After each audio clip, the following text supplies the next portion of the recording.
বাংলাদেশ থেকে শিক্ষক আরো এখানে থাকবেন। আরেকটা কথা বলি, সেটা হচ্ছে কর্মসূচির অংশ হিসেবে আজকের উপজেলায় বিক্ষোভ কর্মসূচি আছে এবং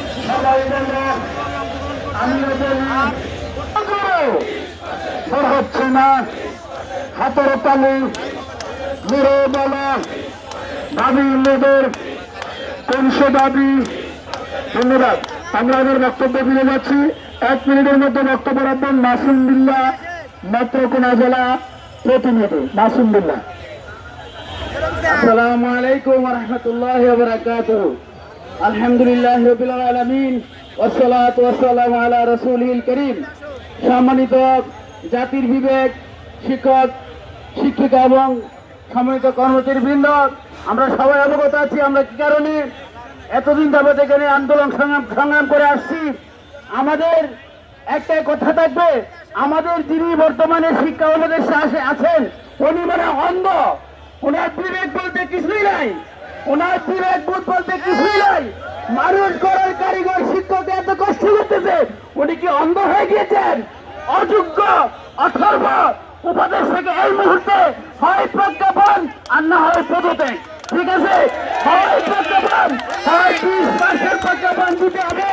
5% প্রজ্ঞাপন বাতিল করে আজকের মধ্যে 20% প্রজ্ঞাপন জারি করে আমাদের শিক্ষক সমাজের সে আজকের আন্দোলনকে সফল করার সংহতি প্রকাশ করে আপনি মানুষদেরকে সিদ্ধান্ত নিতে হবে যতদিন পর্যন্ত 20% বাড়ি ভাতার এবং যে 3টা দাবি সেই দাবি প্রজ্ঞাপন জারি হয় আমাদের আন্দোলন চলবে চলবে চলবে। নাসরুম মিনাল্লাহ ওয়া ফাতহুন করিব ওয়া বাশশিরিল মুমিনিন। বারবার আমি আগে বলছি, বুরহানুদ্দিন চৌধুরী কুমিল্লা, 1 মিনিট।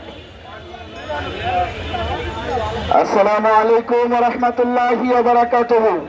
প্রিয় শিক্ষক সাথী বন্ধুরা, আপনারা সকলেই জানেন আমরা আজকে 9 দিন পার হয়ে যাওয়ার পরেও আমাদের উপদেষ্টা মন্ডলী ক্যাবিনেটের সদস্যদের অন্তর গলে না। এতদিনে এবছর শিক্ষকরা যে আন্দোলন করেছে, কাকুতি মিনতি করেছে, এতদিনে তাদের যদি অন্তর কোমল হৃদয়ের অন্তর হতো তাহলে তাদের অন্তর গলে যেত। আর এই শিক্ষকদের কাকুতি মিনতিতে আমার মনে হয় পাথরের পাহাড়ও যদি হতো সেটাও গলানো সম্ভব হতো। ঠিক কিনা বলেন?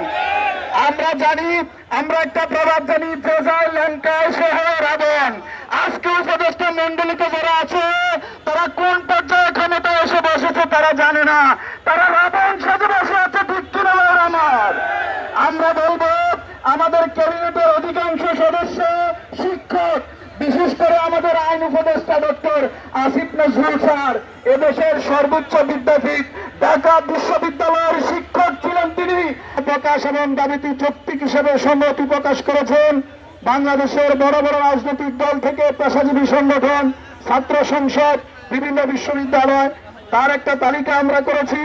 আমাদের সাথে সংহতি প্রকাশ করেছেন নাগরিক ঐক্য, বাংলাদেশ জামায়াত ইসলামী, ইসলামী আন্দোলন, খেলাফত মজলিস, জাতীয় নাগরিক পার্টি, ইনকিলাব মঞ্চ, ঢাকা বিশ্ববিদ্যালয় সাদা দল, ডাকসু, ঢাকা ডাকসু, গণ অধিকার পরিষদ, বাংলাদেশ ইসলামী ছাত্র শিবির, এবি পার্টি, ইসলামী পন্থ বাংলাদেশ, ইসলামী ছাত্র আন্দোলন, পিনাকি ভট্টাচার্য, এরপরে যে গণসংহতি,